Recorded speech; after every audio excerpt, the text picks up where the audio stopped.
আমেরিকার president Donald Trump তিনি ক্ষমতায় এসে পুরো বিশ্বকে একদম নাড়িয়ে দিচ্ছেন। মানে বিভিন্ন দেশের উপর শুল্ক আরোপ করতেছেন, চীন, রাশিয়া, ইউরোপিয়ান ইউনিয়ন, ব্রিটেন, একদম গরিব দেশ পর্যন্ত কেউ বাদ নাই। তো এখন সবাই কেউ কেউ জি হুজুর করতেছেন, এবং সেটাও ট্রাম্প বলতেছেন যে তারা সারসার করতেছেন। তো এখন সবাই সারসার করতেছে কেন? কারণ হলো আমেরিকা হলো বড় শক্তি, যে বড় শক্তি তাকে একটু পুষা লাগে, তারে একটু ওয়েলিং করা লাগে, তার কথা একটু শোনা লাগে। মানে তাকে ধাক্কা দিয়ে ফেলে যাওয়া যায় না, যেহেতু সে অনেক কিছু করার ক্ষমতা রাখে, সুতরাং তাকে মান্য করা ছাড়া কোনো পথ নাই। এখন ডোনাল্ড ট্রাম্পের কথা কেন বললাম? কারণ আমাদের দেশের রাজনীতিতে আওয়ামী লীগ কিন্তু ডোনাল্ড ট্রাম্প, আপনি যাই বলেন না কেন। কারণ এই দলের এমন কোন গ্রাম নেই, এমন কোন ওয়ার্ড নেই, এমন কোন ইউনিয়ন নেই যেখানে আওয়ামী লীগের লোকজন। এখন তারা হয়তো এখন একটু বেকায়দায় আছে, কিন্তু এর অর্থ এই নয় যে তারা নাই, তারা হারিয়ে গেছে বা তারা দাঁড়াতে পারবে না, ব্যাপারটা এরকম।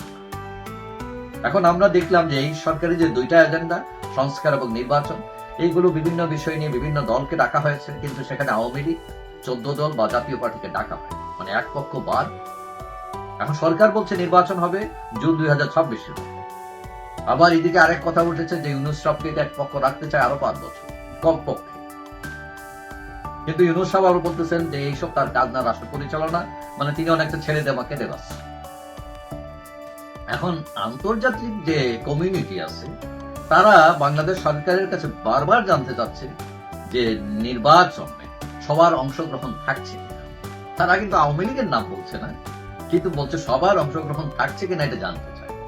তো সবার বলতে কি, সেখানে এটাই বোঝাচ্ছে আওয়ামী লীগ থাকছে কিনা, জাতীয় পার্টি থাকছে কিনা, 14 দল থাকছে কিনা, মানে বড় যে দল প্রতিনিধিত্ব করে সেগুলোর কথা। এবং খুদ ভারতও এখন স্পষ্ট করে বলছে যে বাংলাদেশের নির্বাচনের সুষ্ঠু নির্বাচনের দাবি করেছে তারা। তো সুষ্ঠু নির্বাচন, সকল দলের অংশগ্রহণ, এগুলোর মানে কি?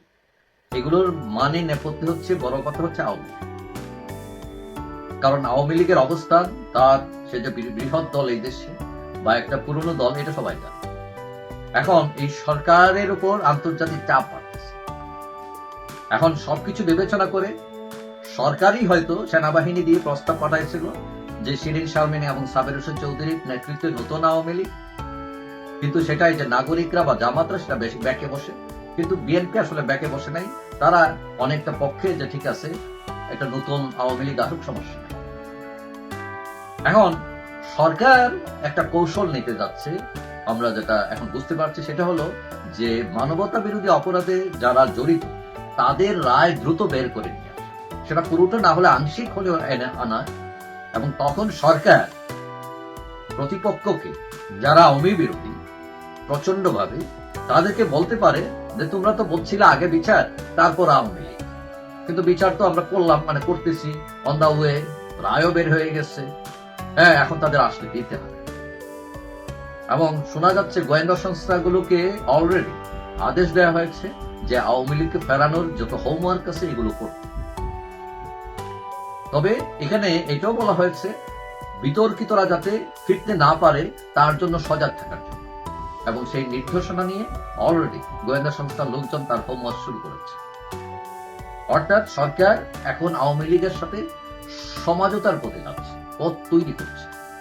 তবে সেটা স্বেচ্ছায় নয়, নিজেদেরকে বিতর্ক থেকে এড়াতে, নিজের গা বাঁচাতে অনেকটা বাধ্য হয়ে আন্তর্জাতিক সম্প্রদায়ের চাপে তাদের এই অবস্থা। তবে এক্ষেত্রে আওয়ামী লীগ যদি নির্বাচনে যেতে রাজি না হয়, তাহলে এই সরকার আবার দ্বিতীয় স্টেপে যেতে পারে, কিংস পার্টি। এবং এই কিংস পার্টি করতে গেলে সেখানে আওয়ামী লীগের ভাঙন তৈরি হতে পারে। আওয়ামী লীগের যারা একটু সুবিধাবাদী বা আওয়ামী লীগের কিছু লোক আছেন যারা শেখ হাসিনার নেতৃত্বের প্রতি তাদের বিতর্ক আছে, তাদের অভিযোগ আছে, শেখ পরিবারের বিরুদ্ধে ক্ষোভ আছে, তাদের কেউ কেউ হয়তো সরে যেতে পারে।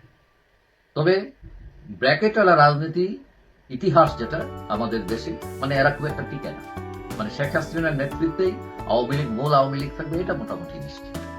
যাই হোক, সরকার আওয়ামী লীগ যদি সমঝোতা হয়, এটা মানে দেশের রাজনীতির জন্য ভালো।